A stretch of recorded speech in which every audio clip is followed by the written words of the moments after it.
So, when you get really busy, when you have a lot to do and too little time to do it, when you want to feel really accomplished by doing several things simultaneously, do you multitask?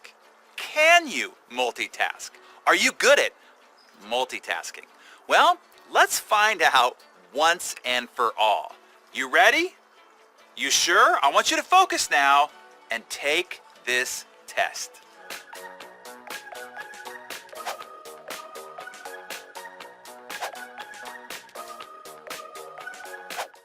In the summer of 2015, I finally got my driver's license. I was so excited that I'd earned the freedom to go wherever I wanted.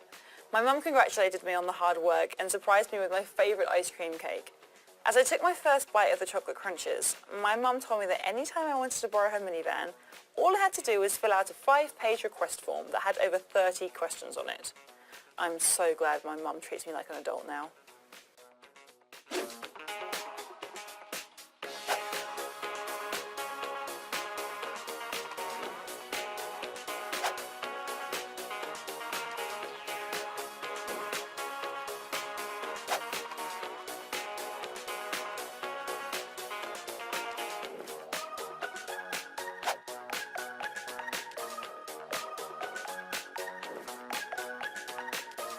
So, how'd you do? Are you the great wizard of multitasking? Yeah, probably not so good. In fact, it probably kind of freaked your brain out a bit too, right? Yeah, and that's what you are doing to your brain all day as you try and quote-unquote multitask. Are you wondering why you're so stressed out, so frustrated, so frazzled all the time? Well, here's the reality. As you just experienced, you cannot multitask. It is cognitively impossible. Even when you are trying, you are not multitasking. You are just switching from one thing to the other. If you're watching me now and you're trying to read email, you are not doing both. You are switching between them and cognitively doing both poorly, by the way.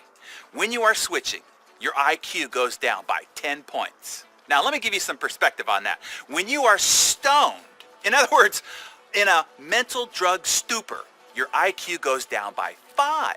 Thus, when you try to multitask, you become twice as dumb as a stoner. And this is how most people are operating every day. Not only is it not smart, it's harmful. Recurrent multitasking or switching leads to headaches, stomach trouble, sleep problems, chronic back problems, including heart disease, depression, and many other things. You know, all those things that actually come to kill you. It can also permanently impair short-term memory and diminish your ability to ever be able to concentrate. Repeated offenses can even do damage to your hippocampus, which can then make it difficult for you to acquire new skills and retain information. So, don't be dumb or become dumb. Put the bong away, your iPhone, and do as Nancy said. Just say no. Just stop it. Stop thinking you can work and listen to podcasts in the background. Stop thinking that you can watch TV and work on your computer. You cannot bounce between multiple channels, multiple browser tabs, multiple apps on your phone, and cognitively perform at your best. And attempting to do so is hurting you in more ways than one. So just stop it. Focus on only one thing at a time.